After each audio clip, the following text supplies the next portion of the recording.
نئی دلہن نے میکے آتے ہی کہا کہ وہ کسی صورت واپس سسرال نہیں جائے گی۔ باپ نے چھٹتے ہی گال پر تھپڑ جاڑ دیا۔ بکواس کرتی ہو، میری عزت کا جنازہ نکلواؤ گی؟ اور دھاڑ کر اپنی بیوی سے مخاطب ہوا۔ یہ تربیت کی ہے اس کی، سمجھا لو اس کو ورنہ تمہاری خیر نہیں۔ باپ غصے سے بڑبڑاتا ہوا باہر نکلا تو اتھرے بیٹے بھی اس کی تائید میں ماں اور بہن کو گھورتے ہوئے باہر نکل گئے۔ بے بس ماں جو سہمی سی کونے میں بیٹھی تھی، پہلے تو اٹھ کے زور زبردستی سے اس کا فیصلہ بدلنے کی کوشش کی، آخر دونوں ہاتھ جوڑے اس کے قدموں میں ڈھیر ہو گئی۔ خدارا مان جاؤ، اب وہی تمہارا گھر ہے، مرو یا جیو وہاں سے تمہارا جنازہ اٹھے، ورنہ تمہارے ابا اور بھائی تم سمیت میری بھی جان لیں گے۔ وہ رونے لگی۔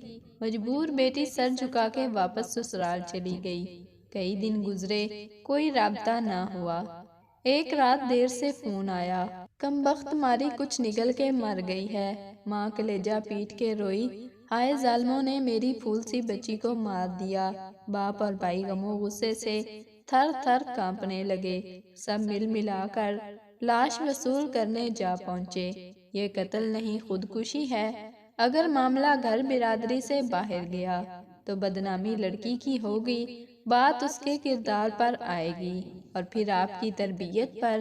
اس بات پر میکے والے اپنی زبان دانتوں تلے دبا کر منمنائے، بس لاش ہمارے حوالے کر دیجئے کہ ہم، مگر ساس ایک کاغذ کا ٹکڑا اٹھا لائی، اگر ممکن ہو تو مجھے اس گھر کے پیچھے کسی غیر ضروری جگہ پر دفن کر دینا، جہاں سورج کی کرنیں مجھ تک نہ پہنچیں، جہاں چاند کی ٹھنڈی روشنی اور تاروں کی اٹکلیاں مجھے نہ دکھائی دیں۔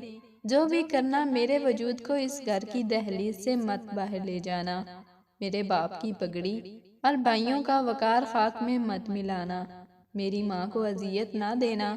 فقط عورت، ایک ہی عورت تھی جو داڑیں مار کے روئی، اور وہ تھی ماں، کیونکہ لاش ہی لاش کا دکھ سمجھتی ہے۔